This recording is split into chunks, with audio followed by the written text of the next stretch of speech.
Salam alaikum wa rahmatullahi wa barakatuh. Chers étudiants, bonjour.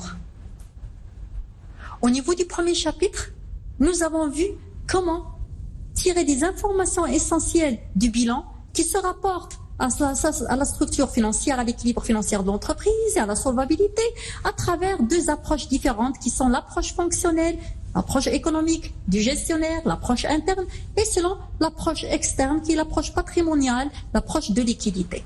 Donc le bilan nous a rapporté des informations qui sont essentielles, qui sont nécessaires pour l'analyste financier. Toutefois, l'analyse du bilan reste insuffisante pour nous prononcer sur l'activité de l'entreprise. Donc, on va mettre à côté l'analyse patrimoniale qui se termine avec l'analyse de la solvabilité et nous allons nous focaliser ou bien nous mettre dans l'approche qui est fonctionnelle.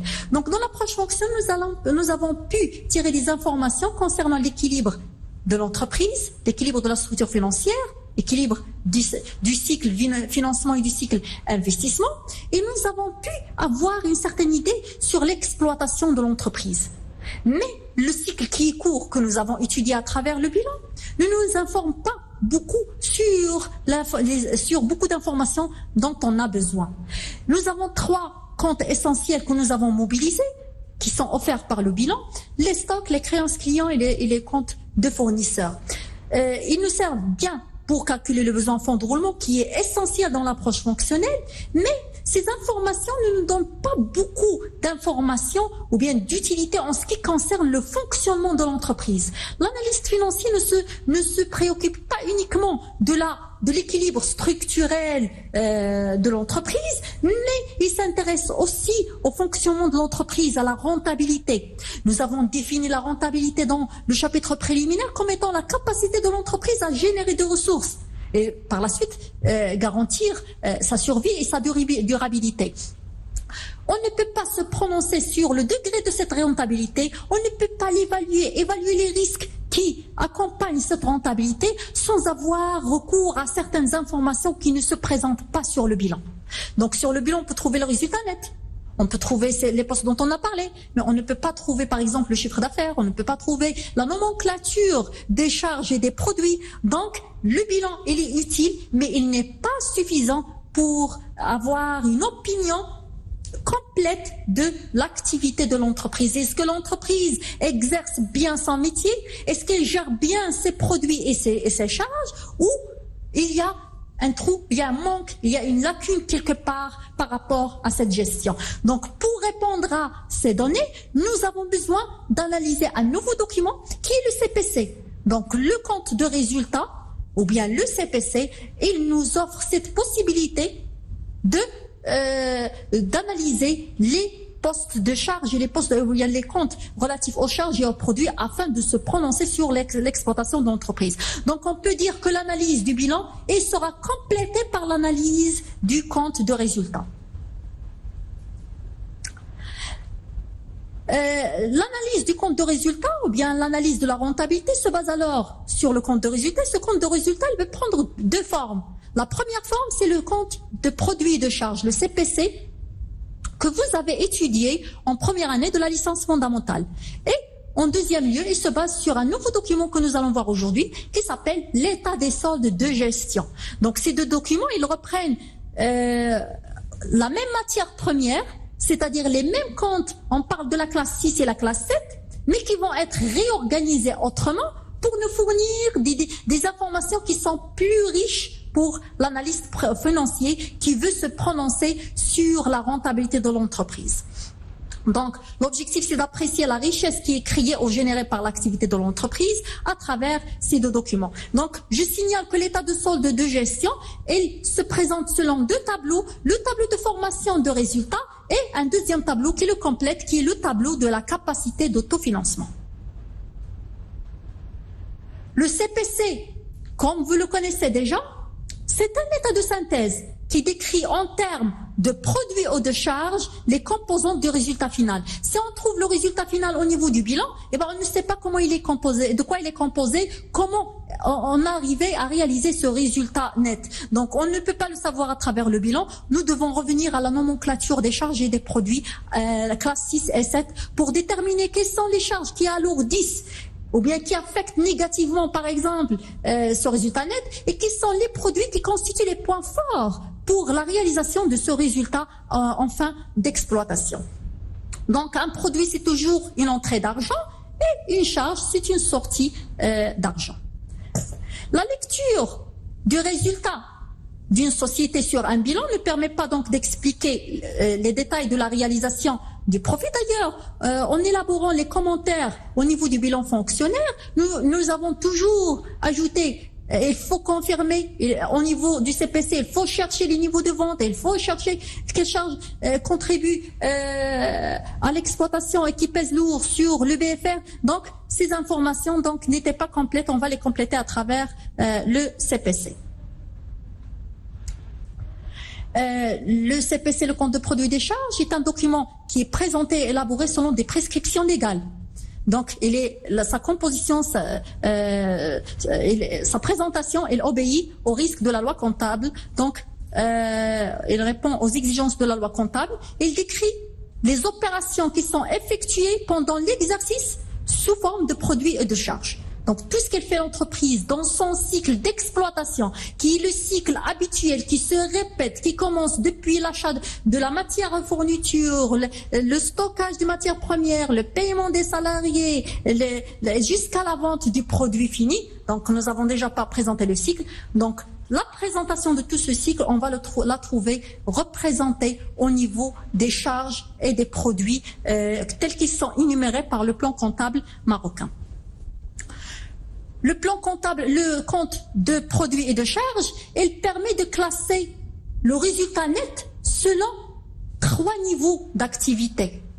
Donc nous avons aussi, on peut dire que nous avons 3 niveaux de résultats. Et c'est déjà très pertinent pour comprendre un petit peu d'où ça vient le résultat net. Nous avons un résultat d'exploitation qui confronte, la rubrique 71 moins la rubrique 61, les différences entre produits d'exploitation, la différence entre produits d'exploitation et charges d'exploitation. Le deuxième niveau des résultats, c'est le résultat financier qui est la différence entre les postes 60, les rubriques 73 et 63, et le résultat non courant qui est la différence entre les rubriques 75 et la rubrique 65. Donc il faut signaler qu'il y a un poste 670 qui est spécialement réservé pour l'impôt sur le résultat. Le niveau d'exploitation, donc il va nous montrer le résultat de l'entreprise ou bien la richesse générée, comment il est généré à travers le cycle d'exploitation de l'entreprise, c'est-à-dire le métier habituel, les activités habituelles dans l'entreprise. Donc les produits, ils vont recenser les ventes, donc les principales sources qui font partie du cycle d'exploitation, ce sont les ventes de marchandises ou bien de biens et services produits, les mobilisations produites par l'entreprise, la variation de stock qui est positive, c'est-à-dire la production qui est stockée dans l'entreprise qui a une certaine valeur et qui a une certaine valeur qui attend à être vendue, les subventions d'exploitation qui sont relatives pour combler certaines lacunes dues à l'exploitation de l'entreprise et des autres produits d'exploitation. Les charges d'exploitation sont essentiellement les charges et les frais qui sont relatifs à l'exercice habituel de l'activité de l'entreprise. Nous parlons des achats revendus de marchandises, l'achat consommé de matières et fournitures pour les entreprises industrielles, les autres charges externes qu'on trouve généralement synthétisées dans les postes 613, 614 qui constituent donc le paiement des factures électricité, téléphone, frais d'assurance, location, etc. L'impôt et taxes, à l'exclusion bien sûr de l'IS, les charges de personnel qui contribuent à la fabrication ou bien au processus de production au sein de l'entreprise et les autres charges d'exploitation. Donc ce cycle-là, il est très important, c'est l'objectif même de l'étude de notre étude de rentabilité et l'analyse de la rentabilité de l'entreprise. En plus de ce niveau d'activité, il y a un niveau qui est le niveau financier, qui est représenté par les charges et les produits financiers. Donc, il reprend tout ce qui touche les flux de trésorerie. Généralement, on y trouve sous la catégorie produits financiers les produits des titres de participation quand l'entreprise achète des titres et des actions de d'autres entreprises et ça lui génère des dividendes par exemple, les gains de change, les intérêts et autres produits financiers et les reprises financières sur les éléments sur des immobilisations financières. Les charges financières sont constituées essentiellement des charges d'intérêt. Ce sont qui sont adressés aux bailleurs de fonds, la perte de change, les autres charges financières et les dotations sur éléments ou bien sur immobilisation financière. Il y a un autre niveau, ou bien le troisième niveau présenté par le CPC, c'est le niveau non courant. Donc il regroupe les opérations qui se présentent occasionnellement à l'entreprise au niveau du cycle ordinaire. Donc ce ne sont pas destinés à se répéter, ils sont exceptionnels et n'ont pas un caractère habituel. Donc ce sont des charges et des produits qui peuvent survenir un exercice et ils ne peuvent se répéter lors d'un autre exercice. Et au niveau d'un même exercice, ils peuvent survenir une seule fois ou deux fois. Donc il n'y a pas une règle, ils ne sont pas censés se reproduire à chaque fois.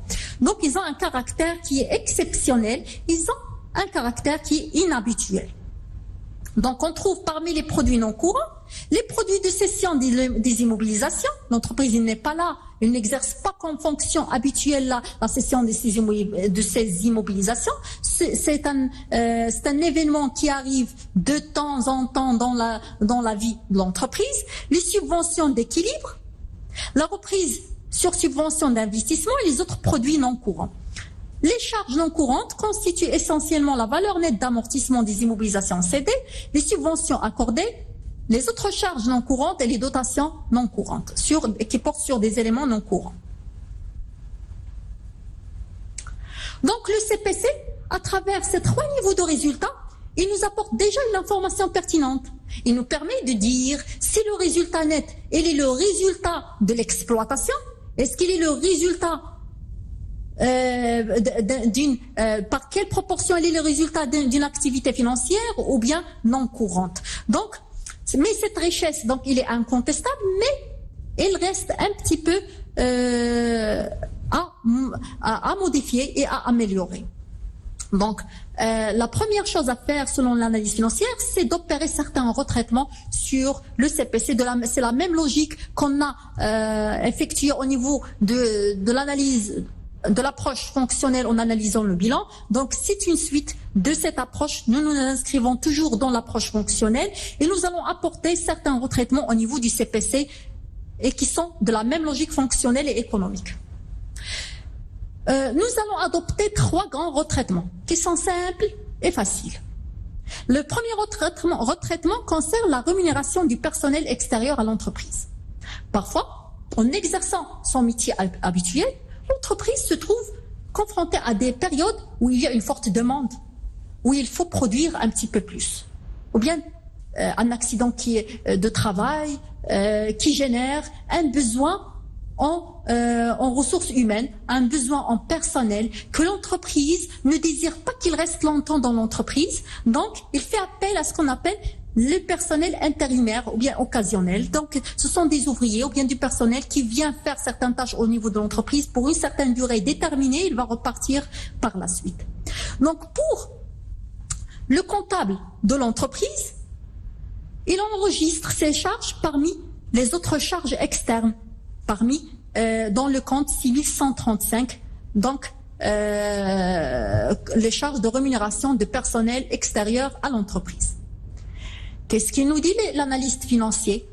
Il nous dit, peu importe que ce personnel soit externe à l'entreprise ou pas, qu'il est lié par un contrat à durée indéterminée, déterminer autre chose, qu'il n'est pas destiné à rester longtemps dans l'entreprise, ce n'est pas mon problème. L'essentiel, c'est que ce personnel, ces ouvriers, ils ont contribué au processus de production au sein de l'entreprise. Donc, ils doivent être inscrits et traités comptablement de la même manière que le personnel de l'entreprise. Donc, le retraitement à faire, c'est qu'il faut retrancher les charges de la rémunération du compte de 6135 et le remettre avec les charges du personnel qui se trouvent sous le poste 617. Donc, dans le CPC, on va diminuer un compte, le compte 6135, on va augmenter de la même valeur le poste 617. Le deuxième retraitement concerne les subventions d'exploitation. Les subventions d'exploitation représentent des aides que l'État offre à l'entreprise avec certaines conditions. Ce qui nous importe ici, c'est un seul type de subvention d'exploitation. Ce sont les subventions d'exploitation qui constituent un complément de prix de vente. J'explique par un exemple. Une entreprise qui fabrique de la farine. Donc, ils vont généralement, après avoir calculé, comptabilisé le coût de production, la marge bénéficiaire et tout, le kilo de farine est destiné à être vendu à 20 dirhams le kilo, par exemple. Puisque la farine est un aliment essentiel de la vie, par exemple, au Maroc, parce que tous les citoyens se basent dans leur alimentation sur la farine, donc l'État, soucieuse d'avoir un certain équilibre socio-économique, il veut offrir cette matière de première nécessité aux citoyens qui sont généralement en situation économique fragile, avec un coût qui leur est facile à payer. L'État décide de vendre une certaine catégorie de farine à 5 dirhams le kilo. L'entreprise, en vendant à 5 dirhams, elle va subir une grande perte. Elle ne rémunère même pas les coûts de production. Qu'est-ce qu'il lui offre l'État? Il lui offre une subvention qui va compléter le prix. Elle lui dit, tu vends à 5 dirhams, je vous donne 15 dirhams de plus pour chaque kilo en tant que subvention pour rembourser ou bien pour compléter le prix de vente. Donc, ces subventions, elles sont inscrites parmi le compte subvention d'exploitation au niveau du CPC, des produits d'exploitation. Donc, le financier ou bien l'analyste financier, qu'est-ce qu'il vous dit? Il vous dit pourquoi j'ai avoir une partie du prix de vente dans les subventions et j'ai un prix de vente qui est minimal ou bien qui est réduit. Ça fausse l'information financière. Pour lui, que ça vient de l'État, de l'exploitation, autre chose, c'est la même chose. Il faut qu'il voit le chiffre d'affaires complet. C'est un complément de prix de vente. Il doit apparaître avec le prix de vente. Donc, qu'est-ce qu'il propose comme retraitement? On va ajouter au chiffre d'affaires le total de ces subventions et on va les retrancher des subventions d'exploitation, le poste 716. Donc, lorsque les subventions concernent d'autres éléments, parce qu'il y a d'autres subventions d'exploitation, on ne va rien faire, aucun retraitement. Le retraitement concerne uniquement les compléments au prix de vente. Donc, c'est un cas un peu particulier, pas toutes les entreprises en bénéficient. Le troisième retraitement concerne la redevance de crédit bail. Et ce retraitement, il complète parfaitement le retraitement que nous avons fait pour les immobilisations acquises par crédit bail au niveau du bilan fonctionnel. Donc, au niveau du bilan fonctionnel, on a assimilé l'immobilisation achetée ou bien acquise en crédit bail, on l'a assimilé à une immobilisation qui a été acquise parfois d'endettement. Donc, il s'ensuit qu'il y a aussi des retraitements sur le CPC. Donc, normalement, sur le CPC, dans le cas normal, sans retraitement, donc qu'est-ce qu'il fait le comptable? Il enregistre la redevance qu'on paye généralement au début du compte 6132 parmi les charges externes, redevance crédit bail, et il débite le compte TVA et la valeur TTC est un crédit à rapporter au compte 4411 ou bien 5141 selon le mode de décaissement. Afin d'harmoniser le traitement avec ce qu'on a fait en bilan fonctionnel, normalement maintenant, l'immobilisation, elle apparaît également sur le bilan fonctionnel, et ben on va faire le même traitement pour toutes les entreprises, c'est-à-dire que nous allons constater une dotation d'amortissement et nous allons retrancher toute la redevance du poste autre charge externe, le compte 6132, nous allons retrancher le montant de la redevance et nous allons la répartir en deux parties. On va la ventiler en coût, en dotation d'amortissement pour la partie amortissement et ce qui reste, il représente des charges financières ou bien des charges d'intérêt parce qu'on a assimilé le produit ou bien l'immobilisation à une immobilisation acquise par voie d'endettement. J'ai un petit exemple ici. Une entreprise qui a acquis en termes de contrat crédit bail un camion d'une valeur de 100 000 dirhams, l'annuité constante d'amortissement est de 20 000 dirhams, la redevance est estimée à 23 000 dirhams. C'est un petit peu la redevance, c'est le loyer qu'on paye qui apparaît généralement, comme on l'a dit, dans le compte 6132. Qu'est-ce qu'elle va faire l'analyste financier? On va retrancher la somme de l'annuité du compte charge externe, donc 23 000 dirhams. Création, on va créer la dotation d'amortissement avec l'annuité d'amortissement 20 000 dirhams et le reste, ça va être inscrit sous forme de charge d'intérêt sous le compte 6311, 23 000 dirhams moins 20 000 dirhams, ça va faire 3 000 dirhams qui est assimilé à des charges d'intérêt. Donc le compte de produits et de charges, il permet de dégager les niveaux qui caractérisent l'activité. Il nous donne une information sur la composition du résultat. Cependant, il reste un petit peu insuffisant parce qu'il ne nous donne pas aussi de détails dont l'analyste financier a besoin. Donc l'analyste financier a besoin de certaines informations qui n'apparaissent pas sur le CPC. C'est pourquoi le plan comptable marocain ou bien le plan comptable en général, il propose un autre état de synthèse qui réorganise différemment les classes 6 et 7, les charges et les produits. On va juste les reclasser différemment, mais la matière première, elle reste la même, afin de faire ressortir une information qui est nouvelle, qui n'apparaît pas sur le CPC. C'est sous forme de certains soldes que nous allons découvrir. Donc, l'état de solde de gestion est un état de synthèse qui est obligatoire pour les entreprises qui doivent tenir leur comptabilité selon le modèle normal. Les entreprises qui adoptent le modèle simplifié n'ont pas obligation d'élaborer l'état de solde de gestion. Donc cet état, il permet d'abord de décrire en cascade, comme nous allons le voir, la formation des résultats. C'est l'objectif du premier tableau qui est le TFR, le tableau de formation de résultats. En deuxième lieu, il a pour objectif de calculer la capacité d'autofinancement de l'entreprise. Quelles sont les ressources réelles qui restent à la disposition de l'entreprise après avoir effectué l'exploitation. C'est l'objectif du deuxième tableau qui s'appelle la CAF, la capacité d'autofinancement. Donc nous allons d'abord découvrir le premier tableau qui compose l'état de solde de gestion, à savoir le tableau de formation de résultats.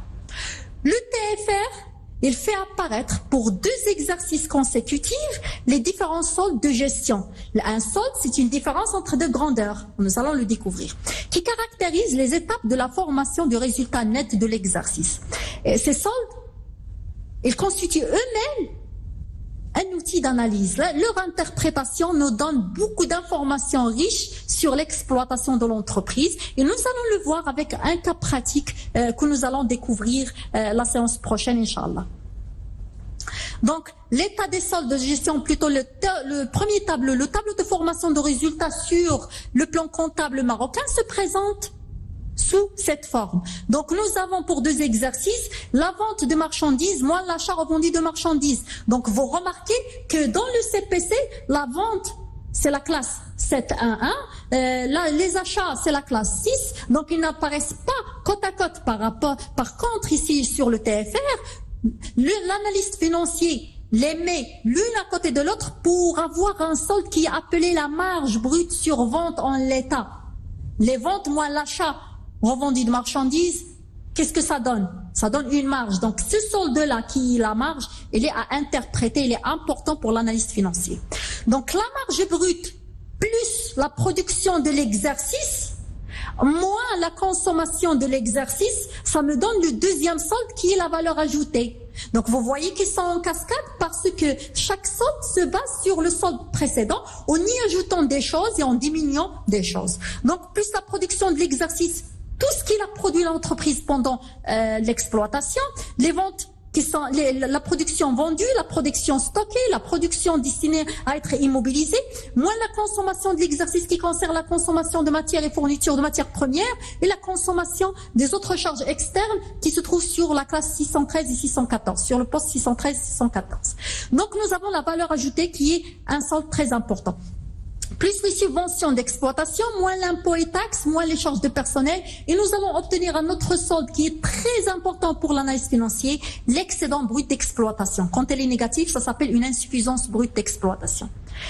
Plus les autres produits d'exploitation, moins les autres charges d'exploitation, nous allons avoir le résultat d'exploitation. Donc vous voyez que ces soldes-là, la marge brute sur vente, la production d'exercice, la consommation d'exercice, la valeur ajoutée, l'excédent brut d'exercice, on ne peut pas les retrouver sur le CPC. Les éléments de base, ils sont tous en provenance du CPC. La vente, l'achat, les variations de stock, les immobilisations, les subventions, tout ça provient du CPC. Mais l'agencement, le nouveau classement de ces comptes, ça nous permet d'avoir des soldes qui sont nouveaux, qui n'apparaissaient pas auparavant au niveau du CPC. C'est pourquoi, généralement, pour analyser la rentabilité de l'entreprise, on va analyser l'état de solde de gestion parce qu'il reprend.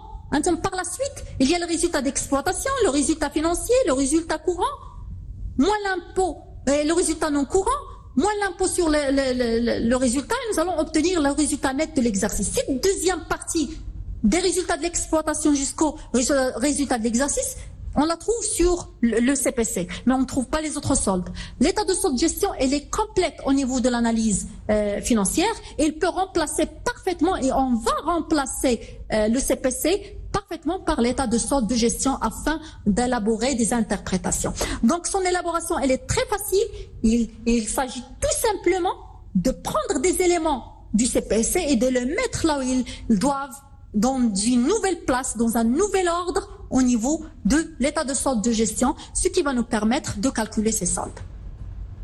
Donc, pour une présentation un petit peu plus horizontale de l'état de solde de gestion, pour bien faire apparaître les soldes intermédiaires ou bien les soldes de gestion, c'est toujours un solde, c'est un produit moins des charges, des produits moins des charges. Les ventes moins l'achat égale la marge commerciale.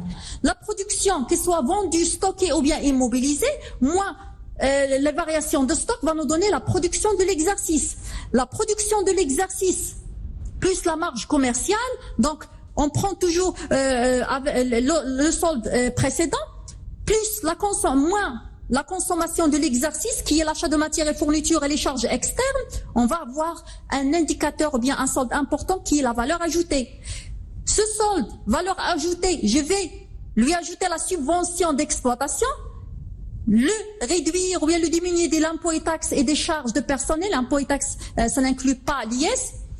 Et je vais avoir un autre solde qui est l'excédent brut d'exploitation, qui est très important du point de vue analyse financière.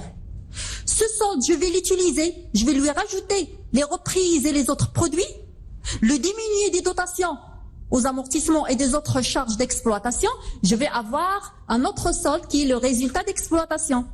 Et ainsi de suite, je vais ajouter les produits financiers moins les charges financières, le résultat courant avant impôt, plus les produits non courants moins les charges non courantes, résultat exceptionnel, plus moins l'impôt sur les bénéfices, je vais avoir le résultat de l'exercice. Donc vous voyez que l'état de solde de gestion, il reprend l'ensemble des comptes qui sont sur le CPC, mais il les agence différemment pour avoir de nouveaux soldes.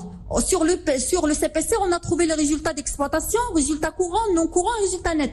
Mais sur l'état des soldes de gestion, on peut trouver la marge commerciale, la production de l'exercice, la valeur ajoutée et l'excédent brut d'exploitation. Et d'où l'importance de cet état de solde de gestion pour l'analyste financier. Donc nous allons analyser et expliquer chaque solde, la signification de chaque solde, la séance prochaine, Inch'Allah. Je vous remercie pour votre attention.